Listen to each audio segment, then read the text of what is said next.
Hello বন্ধুরা, আসসালামু আলাইকুম।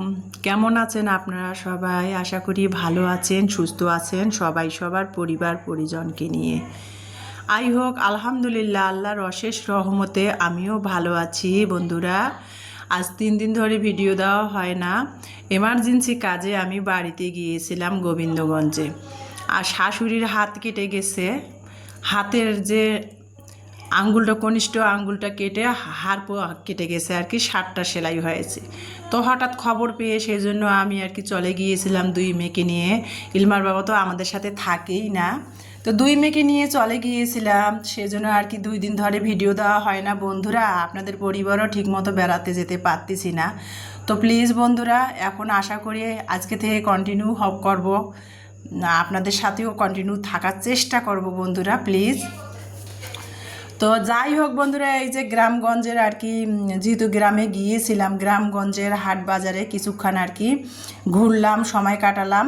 সেটাই আর কি ভালো লাগাটা আপনাদের সাথে ভাবলাম একটু শেয়ার করি, ক্যামেরাবন্দি করে নিয়ে এসেছি। তো এই যে আর কি গ্রামগঞ্জে আর কি বিকালবেলা হলেই আর কি হাট বাজার বসে প্রতিদিনে। তো এই যে দেখেন গ্রামগঞ্জে আর কি হাট বাজারে তরতাজা আর কি সব ভাজা পোড়া। আর গ্রামের মানুষ বিকালবেলায় আর কি সারাদিন কৃষক, মজুর, গৃহস্থ সবাই তো বিকালবেলা আর কি কাজ শেষে আর কি হাট বাজারে আসে। তো নানান ধরনের ভাজা পোড়া ভাজতেছিল, সবাই সেটাই খায়, পানি খায়, চা খায়। তো যাই হোক, খাওয়া দাওয়া সেগুলো খেয়ে তারপরে কিন্তু বাজার ঘাট করে বাড়িতে চলে যায়। তো সেটাই আর কি ভাজা পোড়া, গ্রামগঞ্জে না প্রচুর ভাজা পোড়া হয়, বেগুনি, ডিমের চপ, আলুর চপ, তেলে ভাজা, নানান ধরনের আর কি ভাজা পোড়া হয়। আর এই যে চাচার কাছ থেকে আমি 7-8 বছর ধরে আখের গুড় নেই। এই গুড়গুলো না মহিমাগঞ্জ থেকে আসে, খুবই ন্যাচারাল গুড়গুলো দিয়ে যে দুধের যে পিঠা আইটেমগুলো বানা হয়, তাও কিন্তু কখনো দুধটা নষ্ট হয় না আর কি। আর দিনাজপুর থেকে দুধ আমি কিনে যদি দুধ আইটেমের কোনো খাবার তৈরি করি তাহলে নষ্ট হয় যে সেই দুধের পিঠাগুলা। তো সেই জন্য আমি কখনো দিনাজপুর থেকে কখনোই আমি গুড় কিনি না। আখের গুড়টা আমি বাড়িতে যখন যাই তখন আর কি আমি বাড়ি থেকে আখের গুড় নিয়ে আসি। তো যাই হোক, গুড়গুলা কিন্তু আখের গুড় বড় বড় কড়াইতে মানে আখ এর রস বের করে গুড়টা জাল করে গ্রাম বাংলায়। তো সেটাই আমি 2 কেজি নিলাম। আর চাচার সাথে দুষ্টামি করছিলাম, চাচাও আমার সাথে দুষ্টামি করতেছিল, যেহেতু পরিচিত 7 বছর ধরে চাচার কাছ থেকে গুড় নেই। চাচাকে বলছে, চাচা আপনার ভিডিও করব, ভাইরাল করে দিব। চাচা বলছে হ্যাঁ নাও, সমস্যা নাই। তো যাই হোক, তারপরে কিন্তু আমি এই যে পাশেই আর কি কসমেটিকের দোকানে ঢুকে গেলাম। আর বিকালবেলায় আর কি 5:30-6টার মধ্যে গ্রামগঞ্জে হাট লেগে যায়, প্রতিদিনে হাট বাজার শুরু হয়ে যায়। তো এই যে কসমেটিক দোকানতে ঢুকলাম। আর আমি কিন্তু যখনই বাড়িতে যাই গ্রামে, তখনই কিন্তু আমার 2 মেয়ের জন্য কসমেটিক আইটেমের কেনাকাটাগুলো বাড়ি থেকেই আর কি, পার্সোনাল জিনিস বা কসমেটিক আইটেমের কেনাকাটাগুলো বাড়ি থেকেই আমি বেশি করে কিনে নিয়ে আসি। দিনাজপুর থেকে সেরকম আমি আর কি কিছু কিছু পার্সোনাল মেয়েদের যে জিনিসপত্রগুলো সেগুলোও কিনি না। আবার ব্যান্ড, ব্রোজ, চুলের চুলের কাঁকড়া, তারপরে কসমেটিক আইটেমের আর কি, এগুলো সব আমি গ্রামে গেলে বাড়ি থেকে নিয়ে আসি। দেখা যায় যে একই জিনিস, একই ব্র্যান্ডের জিনিস দিনাজপুরে দাম বেশি নেয়, আর আমি গ্রাম থেকে নিয়ে আসি একই ব্র্যান্ডের জিনিস, সেখানে দাম আর কি 50 টাকা পিসে কমে পাওয়া যায়, আমি সেখান থেকেই নিয়ে আসি। তো বাড়িতে গিয়েছি, সেখান থেকে আমি এই যে জিনিস কেনাকাটা করতেছিলাম, ইমানি, ইলমা, আমি আর আমার ভাসুরের মেয়ে আর কি কেনাকাটাগুলো করতেছিলাম, সেটাই আর কি আপনাদের সাথে শেয়ার করতেছি বন্ধুরা। আর শাশুড়ি বলতেছিল শাশুড়ির বালিশের কাভার নাকি, বিছানার বেডশিট আছে কিন্তু বালিশের কাভার নাকি আগে ছিঁড়ে গেছে। তো শাশুড়ির জন্য বালিশের কাভারও পছন্দ করে নিলাম, নিয়ে তারপরে শাশুড়ির জন্য গোসলের সাবান, কাপড় কাচার সাবান, মাথার ঠান্ডা রাখার যে তিব্বত কদুর তেল, সেগুলা শাশুড়িকে নিয়ে দিলাম। নিয়ে তারপরে কিন্তু এই যে অটো করে, ভ্যানে করে কিন্তু সবাই মিলে গ্রামগঞ্জের হাট বাজারে কিছুক্ষণ ঘোরাফেরা করলাম, কিছু মাখা খেলাম, আমরা মাখা, পেয়ারা মাখা খেয়ে তারপরে কিন্তু এই যে ননদের বাড়িতে চলে আসলাম। এই যে অটো করে গ্রামগঞ্জের হাট ঘোরাফেরা করে অটো করে ননদের বাড়িতে চলে আসলাম। এখন কিন্তু গোধূলি সন্ধ্যা, এই যে দেখেন গোধূলি সন্ধ্যা, সূর্য প্রায় এই যে পাঠে বসেছে, ওই দেখেন সূর্য পাঠে বসেছে, সূর্যি মামা, প্রায় সন্ধ্যা, সূর্য ডুবো হয়ে গেছে। তো তো এই যে ননদের বাড়িতে চলে আসলাম। তারপরে এসে কিন্তু এই যে ননদের বাড়িতে গ্রাম অঞ্চলের দেখেন গ্রাম অঞ্চলের বাড়িঘর কেমন আমাদের এদিকে। এই যে এখন যেহেতু মাঠে থেকে গরু ছাগল নিয়ে এসে বাড়ির সামনে আর কি আঙিনার মধ্যে বেঁধে রেখেছে। তারপরে সন্ধ্যা হলে মাগরিবের পর সেগুলোকে গোয়াল ঘরে আর কি বেঁধে দিবে। তো এই দেখেন সেগুলো আর কি মাঠ থেকে গরু ছাগল নিয়ে এসে বাড়ির আঙিনার মধ্যে বেঁধে বেঁধে রেখে দিয়েছে ননদেরা। তারপরে আর কি গ্রামের মানুষ তো সারাদিন কাজ শেষে তারপরে বিকালবেলা কিন্তু গা গোসল ধোয়, যেহেতু মাঠে ঘাটে কাজ করে গ্রামের বউ মেয়েরা, গরু ছাগল হাঁস মুরগি অনেক কাজ থাকে গ্রামে। তো এই যে গরু ছাগল মাঠ থেকে এনে এনে বাড়িতে আঙিনার মধ্যে বেঁধে রেখেছে। এখন গ্রাম বাংলার বউ বেটিটা গা গোসল দিয়ে সন্ধ্যাবেলা রাতের রান্না বসাবে। তো এই যে তারপরে ননদের বাড়িতে চলে আসলাম। এই যে ননদের বাড়ি ঢুকে গেলাম, আমার দুই মেয়ে, আমার ভাসুরের মেয়ে, আমার শাশুড়ি। আর এই যে এই গাছটা মালটা গাছ, অনেক নাকি মালটা হয়েছিল, আর মালটাগুলো আমি খেয়েছি যায়া যে আর কি আমার শাশুড়ি আমাকে দিল বের করে, আমার ভাসুরের মেয়ে আর কি কেটে দিল, এত মিষ্টি। তো ভাবলাম যে দেশের মধ্যে বাংলাদেশে এত সুন্দর মালটা হয়, মালটাগুলো খুবই সুন্দর ছিল, গাছ থেকে সব পেরেছে, সেটাই আর কি ভালো লাগাটা ক্যামেরা বন্দি করে নিলাম বন্ধুরা। এই যে ননদের ঘরের মধ্যে আমার মেয়ে, আমার ভাসুরের মেয়ে দুষ্টামি করছে, দুজনে সমবয়সী তো, ইমানি বসে আছে। আর আমার ননদের ছেলের বউ আর কি রান্না করতেছে উঠানে লাকড়ির চুলাতে।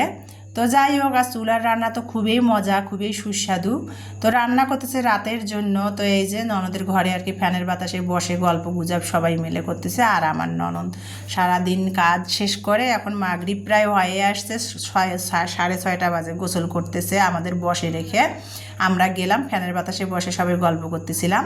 তো এই যে যাই হোক, গ্রামে আর কি হলেও আমার ননদের বাড়ি কিন্তু এই যে আর কি এই যে গ্রামের বাড়ি ঘরের পরিবেশ, সেটাই আর কি ভালো লাগাটা। আমার মেয়েরা বসে দুষ্টামি করতেছিল। আর এই যে সন্ধ্যা হয়ে গেছে, গ্রামের বাচ্চারা কিন্তু বিকালবেলা স্কুল থেকে এসে খেলাধুলা করার পর মাগরিবের আজান দিলেই কিন্তু তারা কি করে, যৌথ পরিবারে গ্রামের বাচ্চারা আর কি করে, চাচাতো ভাই বোন সবাই মিলে কিন্তু একসাথে আর কি, জ্যাঠাতো চাচাতো ভাই বোনেরা যার যার মতো বই খাতা নিয়ে স্কুলের হোমওয়ার্ক ক্লাসের পড়াগুলো কমপ্লিট করে। এই যে দেখেন, তো ওরা সবাই চাচাতো ভাই বোনেরা পড়তে বসেছে, জ্যাঠাতো চাচাতো ভাই বোনেরা ঘরের মেঝের মধ্যে কিন্তু সবাই একসাথে বসে সবগুলো দেখেন পড়তে বসেছে। তো সেটাই ভালো লাগাটা ক্যামেরা বন্দি করলাম, ওরা ওদের মতো পড়তেছিল যার যার মতো।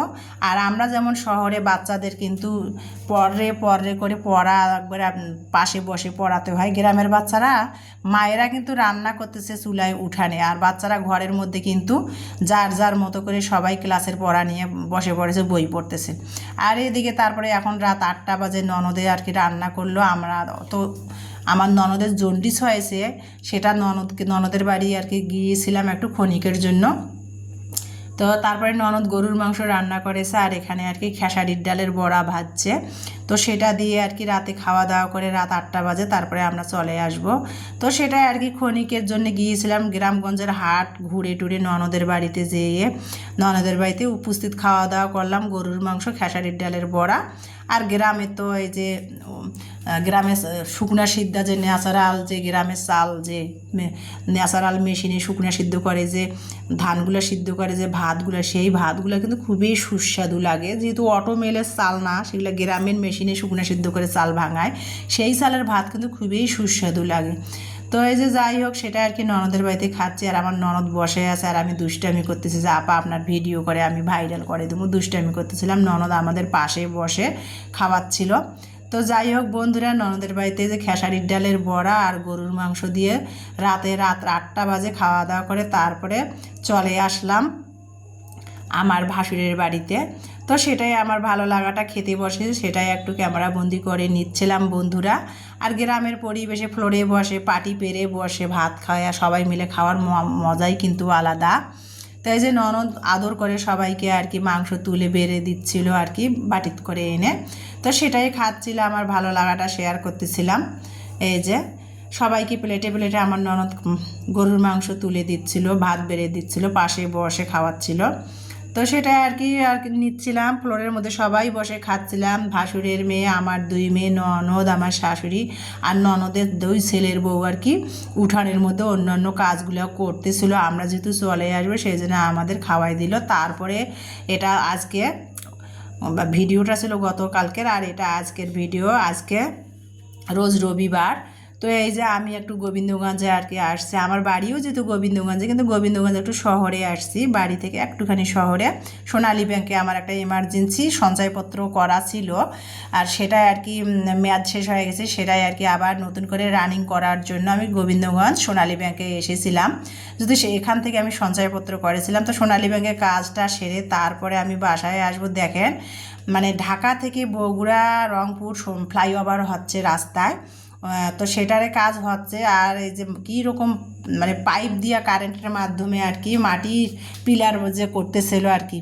আর এখানকার আশেপাশে মাটিগুলো কীরকম কাঁপতেছিল, সবাই মানে যাত্রীরা বা পথযাত্রীরা সবাই দেখতেছিল যখন মাটিটা আর কি পাইপ দিয়ে পিলার তৈরি করতেছিল, আশেপাশে মাটিগুলো কাঁপতেছিল, মনে হচ্ছে ভূমিকম্প হচ্ছে আর ধোঁয়া উঠতেছিল।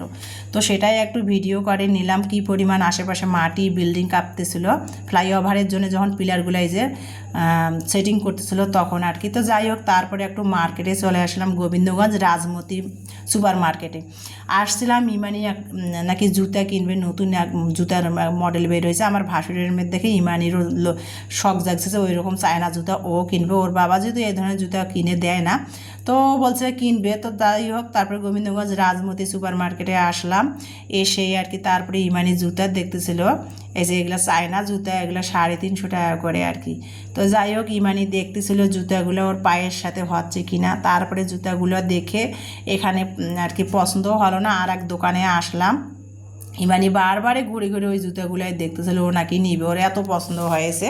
তারপরে জুতাগুলো দেখে মার্কেটে ঘোরাঘুরি করতেছিলাম, যে ইমানি নাকি জর্জেটের চুন্ডি বাটিকের গজ কাপড়গুলো, জর্জেটের চুন্ডি বাটিকের গজ কাপড়গুলো নিবে, ও নাকি জামা বানাবে, কুর্তি বানাবে। তো যাই হোক, সেটাই দেখে তারপরে মার্কেটে দেখতেছিলাম, দেখে পাইলাম না জর্জেট চুন্ডি বাটিকের প্রিন্টের কাপড়গুলো। তারপরে চলে আসলাম আর কি স্বর্ণের একটু দোকানে আসলাম, এখানে জুয়েলার্সে আসলাম। এই জন্যই আমার গলার চেনটা না এর আগেও দিনাজপুরে গোসল করতে যেয়ে বাথরুমে 2 বার পড়ে গিয়েছিল, মানে কীভাবে যে পড়ে গিয়েছিল। আজকেও সকালবেলা আর কি ফ্রেশ হতে যায় ওয়াশরুমে চেনটা পড়ে গেছিলো, ভাগ্যিস আমি গলার চেনটা পেয়েছি।